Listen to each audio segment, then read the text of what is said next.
तर अजित पवारांची राष्ट्रवादी भाजपची बी टीम असं सचिन अहिर यांनी म्हटले। ठाकरेंच्या शिवसेनेचे आमदार सचिन अहिर यांची राष्ट्रवादीवर ही टीका। निवडणुकीनंतर अजितदादांची राष्ट्रवादी पुन्हा सत्तेत जाणार हे शरद पवारांच्या राष्ट्रवादीला मान्य आहे का? सचिन अहिर यांचा हा सवाल। भारतीय जनता पार्टीची बी टीम ऑपोजिशनची स्पेस घालवण्यासाठी ही राष्ट्रवादी काँग्रेस पार्टी आहे का असा एक प्रश्न ज्यावेळी निर्माण होतो, त्यांना जर जागा कमी पडले तर हे त्यांच्याबरोबर जाऊन बसतील। तर मग मूलभूत जी राष्ट्रवादी काँग्रेस पार्टी जी आहेत पवार साहेब ती बसणार आहेत का, किंवा दादा आज जाहीर करतायत का की आम्ही सत्तेमध्ये आलो तरी देखील ह्यांच्यावर नाही जाणार, हाही संभ्रम पुणेकरांच्या मनामध्ये।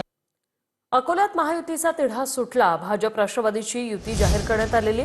भाजप आणि राष्ट्रवादीमध्ये सुरू असलेला जागावाटपाचा वाद मिटलेला आहे। तर भाजप आणि राष्ट्रवादीच्या संयुक्त पत्रकार परिषदेतून युतीवर शिक्कामोर्तब झालं।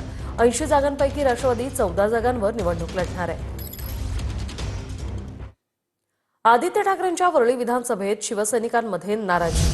वॉर्ड क्रमांक 196 मधून पद्मजा चेंबूरकर यांना उमेदवारी निश्चित करण्यात आली।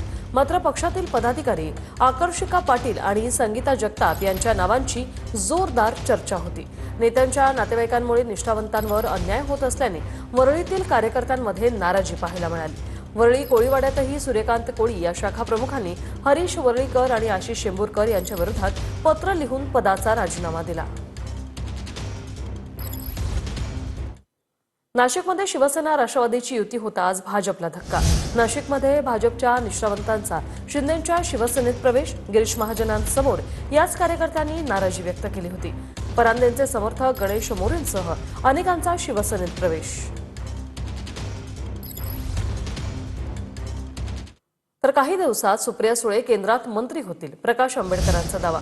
दोन्ही राष्ट्रवादी एकत्र येण्याच्या चर्चेवरून आंबेडकरांनी हा दावा केलाय।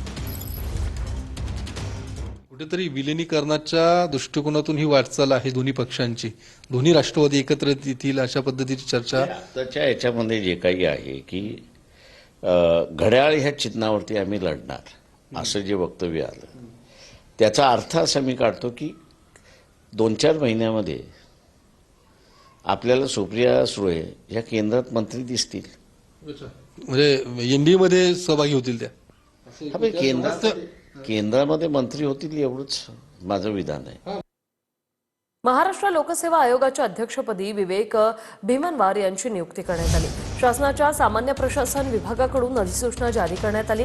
डॉक्टर अभय वाघ यांच्याकडे अतिरिक्त कारभार सोपवण्यात आलेला आहे। तर मुंबई पालिकेसाठी काँग्रेसकडून दुसरी यादी जाहीर करण्यात आली। दुसऱ्या यादीत 52 उमेदवारांची नावं जाहीर करण्यात आलेली आहेत आणि काँग्रेसकडून आतापर्यंत 139 उमेदवारांची नावं जाहीर झाली। पहिल्या यादीत 87 उमेदवारांची नावं होती। काँग्रेसकडून आतापर्यंत 139 उमेदवारांची नावं जाहीर करण्यात आलेली आहेत।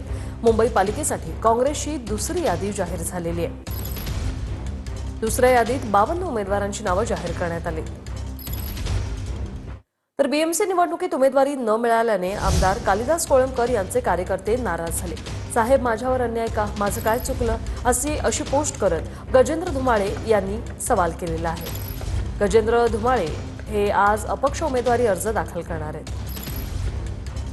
हे पोस्ट आपण पाहतोय, यावर साहेब माझ्यावर अन्याय का असा सवाल त्यांनी विचारलेला आहे। उमेदवारी न मिळाल्याने कालिदास कोळंबकर यांचे कार्यकर्तेही नाराज आहेत। माझं काय चुकलं असं गजेंद्र धुमाळे यांनी पोस्ट करून विचारलेलं आहे। गजेंद्र धुमाळे यांची ही पोस्ट सोशल मीडियावर त्यांनी केली आणि ही पोस्ट करून त्यांनी सवाल उपस्थित केलाय।